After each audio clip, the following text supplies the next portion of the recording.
This episode is a continuation from part 1, during which Nikki Williams Sebastian shared with us the reaction from the O'Kelly family when they found out that the origin of the name is not Irish, as was celebrated by the white descendants. The DNA that we acquired from all the cousins pointed to a different family.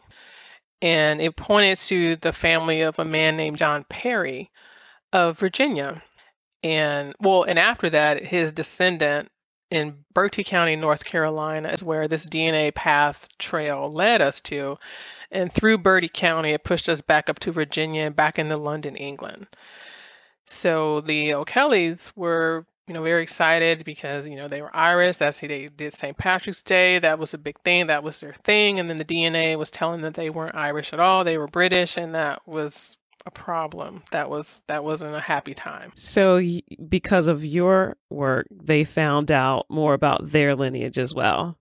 Correct. Wow. Correct. They found out about the biological origins of this line, and this line led to London, England. Okay. To the John Perry family. So technically we should be the Black Perrys and not the Black O'Kellys, but we're going to stay with the O'Kelly. We're going to stay with the Black O'Kellys. Well, have you ever met this gentleman or some of his family?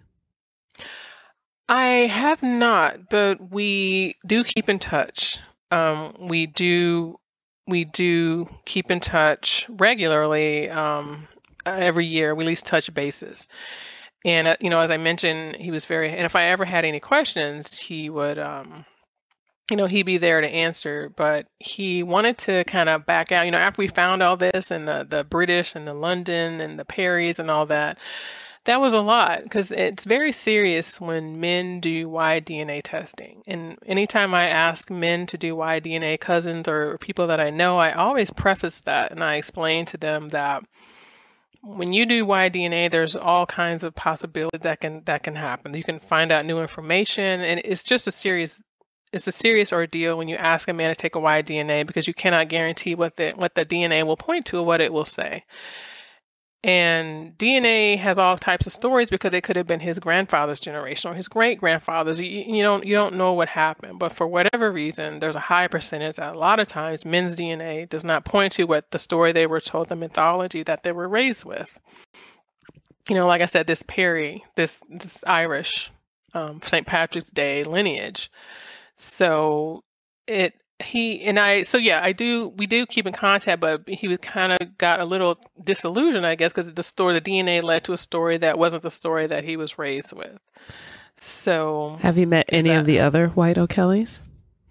The O'Kellys that I've met are in other states that we've met them, and we've traveled out to their house and stayed with them. I attended a genealogy conference.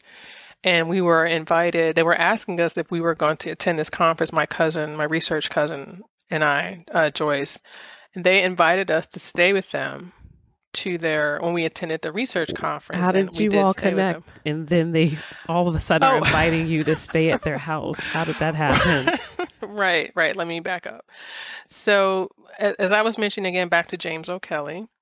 There was a lot of paperwork done with the Mormons at the family history, the family search website, and his information was documented there.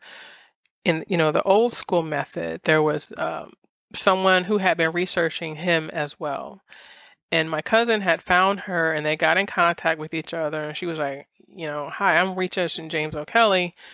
And she said, "I'm researching. I see you submitted some records. Can we talk?" And, from there, they just hit it off. And it was been a working relationship to figure this out. So we had the paper trail, for a while now.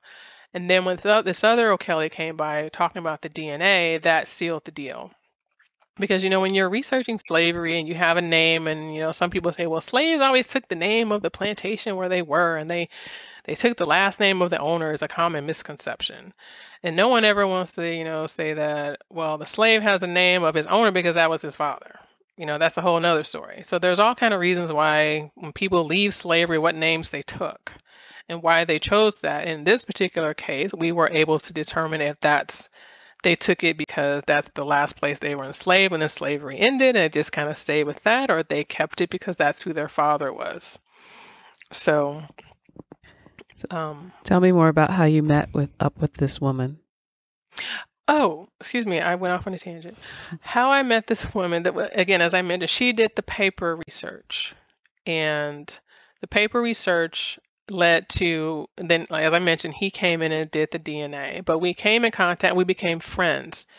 Our cousin RG, she became friends with Joyce, my research partner cousin, and she became close friends to my cousin's mother because they were closer in age. So they became close and they were talking on a regular basis. And my aunt even flew out there. They invited my cousin's aunt, my great aunt, to go fly out and stay with them. And she did. And my aunt even converted to be a Mormon, I think, from hanging out with them. I'm not Wow, sure. So they lived in Utah? Yes. Okay. They lived in Utah.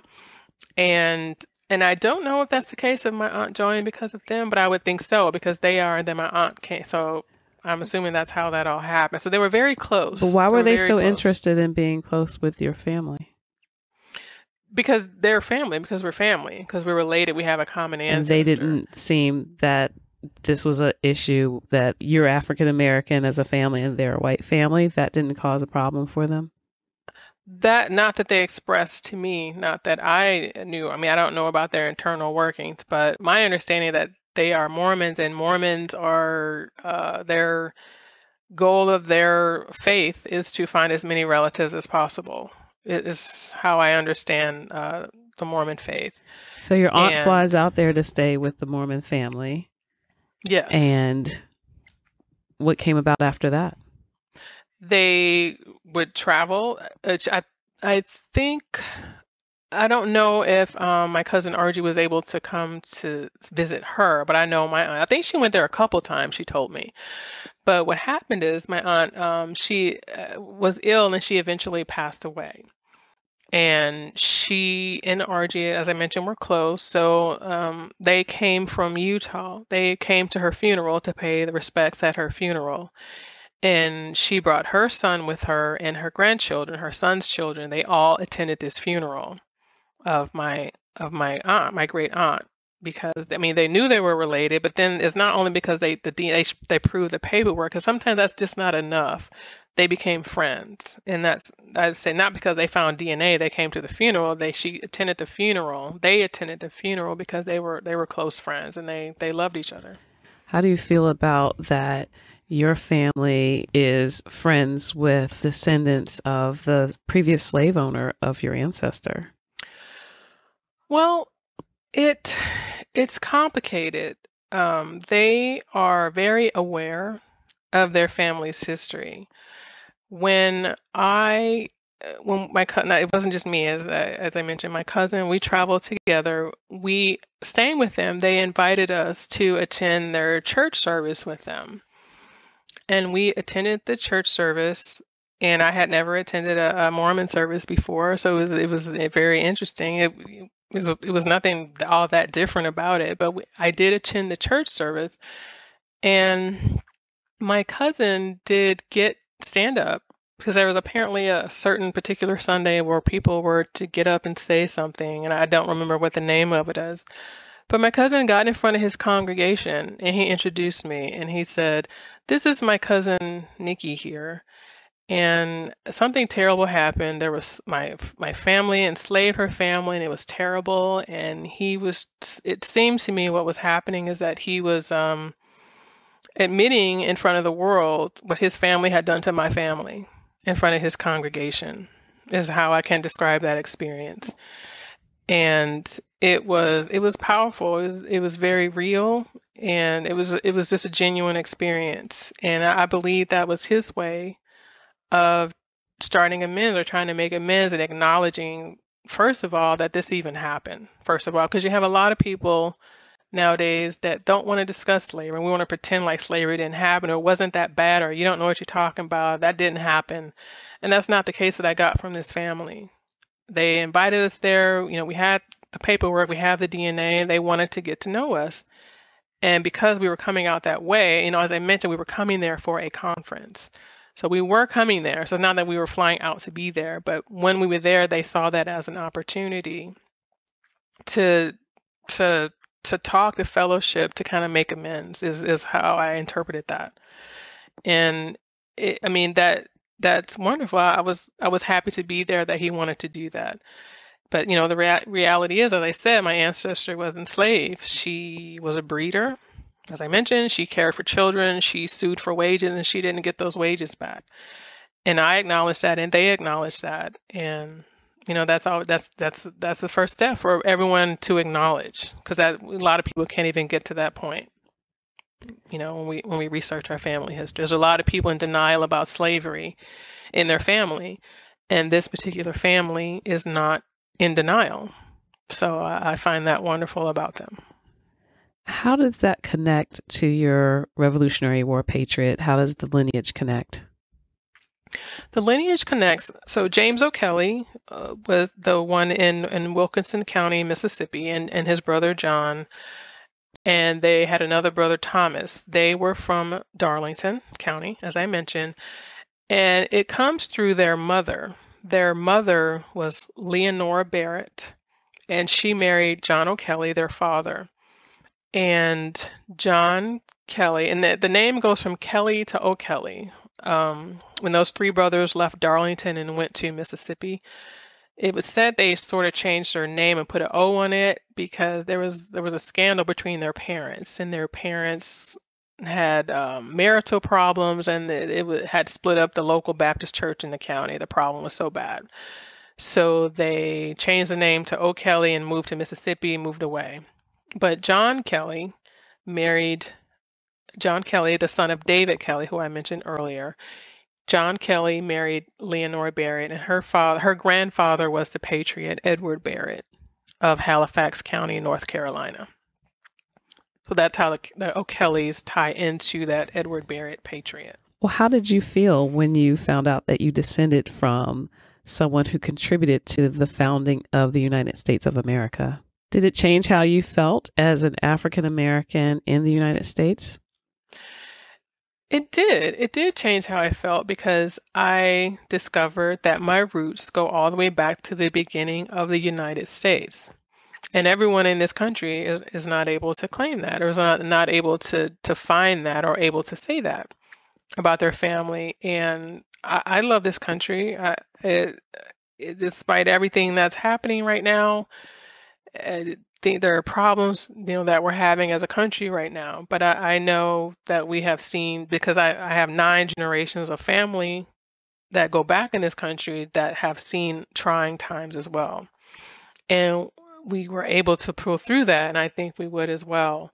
So how that made me feel, having someone going back to the American Revolution to show that I belong here. This is my country, even though this was a white man who was my ancestor, and my ancestor was enslaved. It is the history, it is the biological roots of my family. And when people are researching slaves, we need to understand that slaves do not pop up out of the ground. Human beings don't pop up out of the ground. Everyone has a mother. Everyone has a father. You may not know your father. Your father could be dead. Your mother could be dead. You're not raised by these people. There's all types of complicated circumstances that make up the human condition. But even if you're an enslaved on a plantation in Woodville, Mississippi, and you're born, that means you have a father. And some people, have the mindset, well, I don't care what happened. I don't want to know that. Well, they were enslaved and they don't have a history. Everyone has a history. Everyone has a story to tell. So when we keep our minds closed and we don't want to dig further and see the truth, and I've seen discussions about, well, why would you want to know that your ancestor was a slave owner, or why would you want to know that, or what's the purpose of knowing that? And that's the answer that I give, because that was that man's father, because he was my ancestor's father. And there was a situation that happened, and when you make a child, you make a child. And what the circumstances are, that was your slave, or you didn't, that was whatever the situation is, you brought a child into the world. And that's a story that can be documented. It can be documented or it can't be documented. But just because this child Daniel, for example, my ancestor Daniel was a child on a plantation picking cotton or whatever he was. He had a father, and his father was James O'Kelly. And another reason why it was important for me to tie this, to show that I tie into this country, is because it appears that that story was possibly denied to them. I mean, not them, because they lived it, they knew it. But as I mentioned, James O'Kelly died, and Ellen had 2 children. And when he died, she was pregnant with another child. She was pregnant with his child, Will, because Will O'Kelly was born in November, in the fall of 1867, and James O'Kelly died in June, or in the spring of 1867, or whatever the day was. DNA testing proved that he was the father. And we found that Ellen was either kicked off the plantation, or she was sent away, banished away, with those children in tow.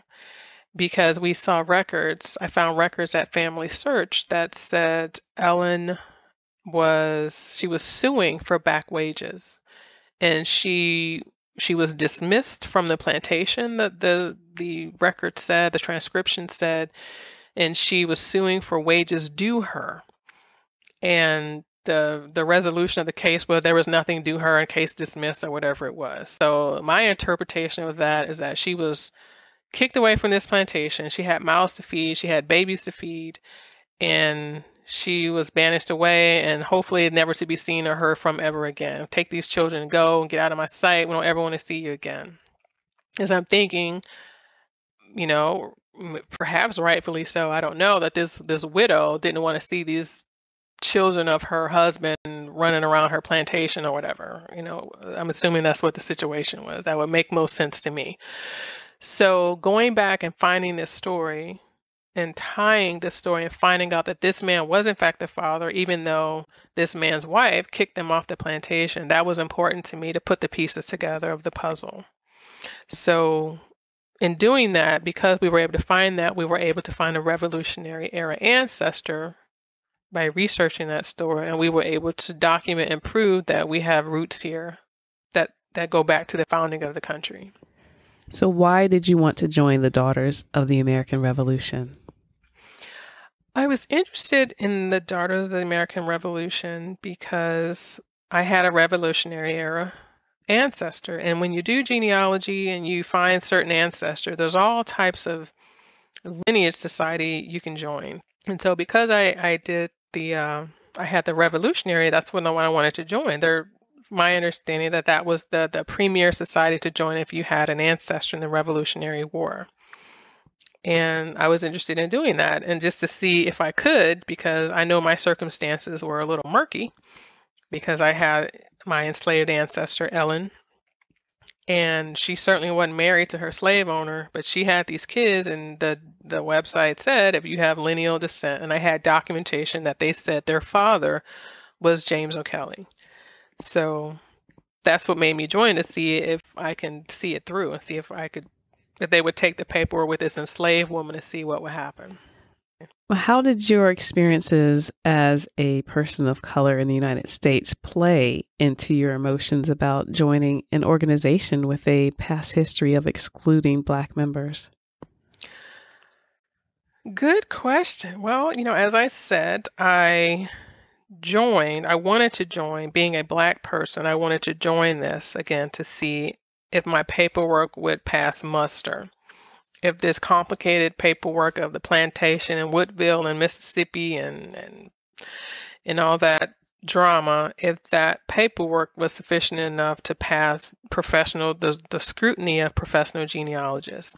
So I wanted to get my paperwork tested, number one. But then joining, I had heard, we all know about Marian Anderson, and we know that story and how she was denied to sing there because of her race, and some of the justification was, well, everywhere in DC was segregated, so we were no different, and which is not an excuse at all. So, but I wanted to join even though I knew that history, because I knew of other Black people who were members.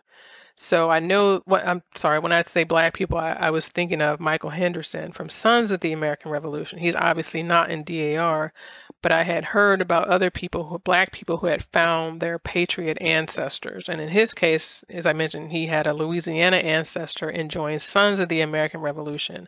And I had heard him talk about his book that he mentioned about the story, his process that he found, and why he thought it was important to be a black person, a person of color, to join, because we have to tell our stories and we have to update the narrative, and we have to tell a more honest truth about the founding of this country and who was involved and which families can be included in that. And I wanted to tell a story that showed that my family has history, and this history leads back there, and I'm black, and I'm able to prove this. And I had heard about Karen Batchelor, who had also joined. I read about her story. And I had also read about Wilhelmina and Olivia Cousins. Wilhelmina Rhodes Kelly. Wilhelmina, I had read about her story in the New York Times.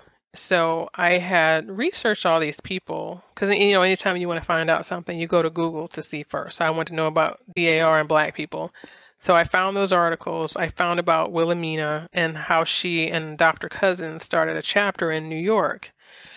And I just thought that I just found very few articles and pictures, but I did find some pictures, and I saw some women of color in DC who were in a group picture together they had a luncheon or something. And I saw that, and I saw that there were other people who looked like me who were members. So that's what motivated me to try and join. How do they react when you tell them that you're a member of the DAR as a black woman? Which people were we talking about? Family members or friends? Whichever. How does your family react? How do friends react? Coworkers, strangers? Well, I've had family members thank me. My sister thanked me for joining and making it easy for her. And my cousin joined, who I mentioned, my research partner. She joined, my cousin Joyce Ann, and then she had her mother join, Lois, who I was mentioning, who was friends with the cousins in Utah. So I have had three family members follow after me. So I was able to motivate them. Why did they want to join? I convinced them to join. I didn't convince everyone. I have not convinced my mother to join. What about other people, strangers or colleagues? How do they react when you tell them that you're in the DAR? I did have one gentleman who did push me and kept pushing me to answer why I joined. He was a Jewish gentleman who was asking me, well, do you know the history of that? Do you know what they did? Do you know? And why would you want to join that? Why would a black person want to join that? And I had explained because I was documenting my family history, and this is where my family history led to. It led to a Revolutionary Era patriot. And I wanted to join. I said, because I wanted to check it out. I said I'd join because I can. And then once I joined, I liked what I saw, and I liked the people. And I enjoyed the meetings. The meetings were very informative for me. I met all types of speakers, and I met some really wonderful people, and the friends that I have to this very day that are members, and that's what keeps me in. In what state are you a member? In Georgia. I'm a member in Georgia. How many years have you been in the DAR? I joined in 2014, and I will say in my chapter that I joined, I was not the first black person. There were 2 other women who joined prior to me. Have you been active in the chapter? I have been active. I was first vice regent in my chapter, and then I have a statewide office with veterans. I work in the Veterans Committee at the state level. Why did you want to take these leadership roles? Well, I was nicely asked if I was interested in taking these roles. And, as I mentioned, I enjoy the organization. And when you're part of something, it's important that you contribute your time and talent also to help make things better. And when you join something, I don't think it's fair to, you just come to them, no matter what organization it is. If you're a part of it, you should help it thrive. And if you just come to the meetings every day and then you leave and you don't do anything, and then the same people have to do the same thing over and over again, I'm just not that type of person. I don't think that's fair to do that. So if you enjoy something, if you like what you see and you like how it's run, you should if you have the time, if you're able, you should, do what you can, give what you can to support it. Has joining the DAR changed your life? It has changed my life. I have some very, very dear friends that I've met because through my membership there who are also members as well. As I mentioned, I was the third Black member of my chapter.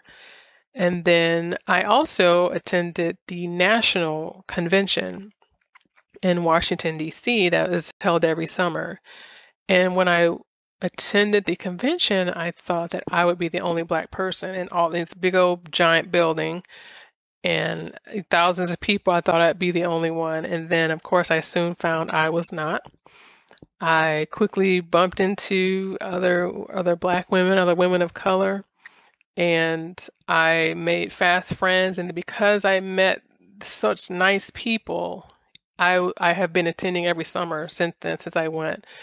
And I remember I was talking to a group of ladies who, women of color in DAR, and I remember I stood up and I said, well, I just want y'all to know that I thought I was the only Black member.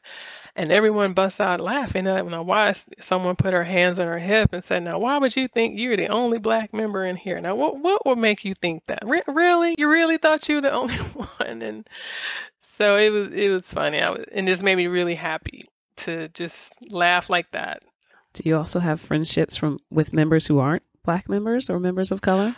Oh, of course. Yes, definitely. I definitely do. There's a lot of wonderful women in there. One of the persons who contacted me when I submitted my interest, my member inquiry form on the website, I typed in that. I said, yes, I am interested in joining. And just so you'll know, I have an ancestor who was enslaved and she had children. She might have been raped. I'm assuming she was raped by her slave owner.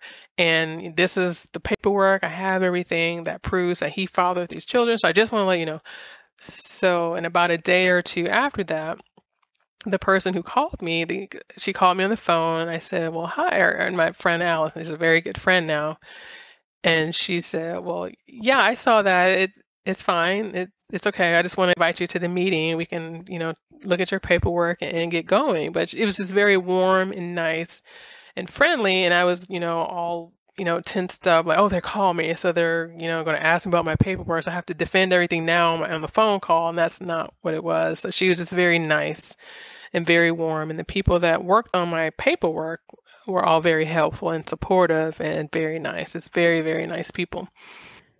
What does being a member of the DAR mean to you? Being a member means that I am surrounded by people who love genealogy the same, or if not more, than I do. It's a lot of accomplished women who are smart. These women are business owners. These women, of course, are mothers. These women are students. They're young. They're high school students. The ones that are in the juniors of DAR, just especially the young ones that I met, has just been so very smart. And I was fortunate enough to have an opportunity to page as well. What is paging? Paging it's a group of younger members of DAR, and paging is just a very valuable way of learning how the society functions and what's required, what the rules are, the bylaws, the procedures, the policies. And what does that mean to you to have that service to your society and be a member that's active? It's important for me to be active because DAR, the Daughters of the American Revolution, is special. It is very special. It is an old organization formed in 1890s. For something to last that long, that's important, and that means something, and that's significant. And they always tell us that property, the Continental Hall in DC, is the largest piece of property owned by women, and that's important. And women coming together to build something, to support each other, I find a lot of support in this organization. I've met a lot of friends. I've met veterans. I've the areas that I volunteer, and to see the appreciation. And when we do things, we volunteer, again, like I'll use veterans, for example, to receive the appreciation and seeing their faces. In one particular time, we were helping out with some veterans, and I baked my grandmother's yeast rolls for a group of veterans. And to see, I mean, when the guys walked into the room, they smelled the yeast rolls, and the looks on their faces, and their faces just lit up. And there was a woman, a female veteran was there, and she said, "Can I take these to my room? And these just taste just like my grandmother's." And that was just a heartwarming memory that I have when you volunteer, when you are of service. And it is what you make it. Your membership is what you make it. You can be as active as you want or not be as active. You can just pay your dues and not do anything because you just want to stay on the rolls. Whatever your situation is, if you have a heart of service, you will find a place for you here, and you will be able to find an activity that suits your needs, your spiritual needs, your emotional needs, something that makes you happy. And if the history, we already talked about the history that's come from that and the negative history that, a lot of people know about, and that I'm not ever going to defend that. That is what happened, and that is the history of the organization. But I feel that there have been a lot of positive things that have happened, and I had the opportunity to meet people who appreciate what we do, and there are a lot of people who appreciate what DAR does and the service that DAR provides. And that's why I stay. That's what keeps me going. That's what motivates me to be active in the society, because I see the appreciation that comes from the people that we assist. And that's very important for me. That gives meaning to being a member in the society.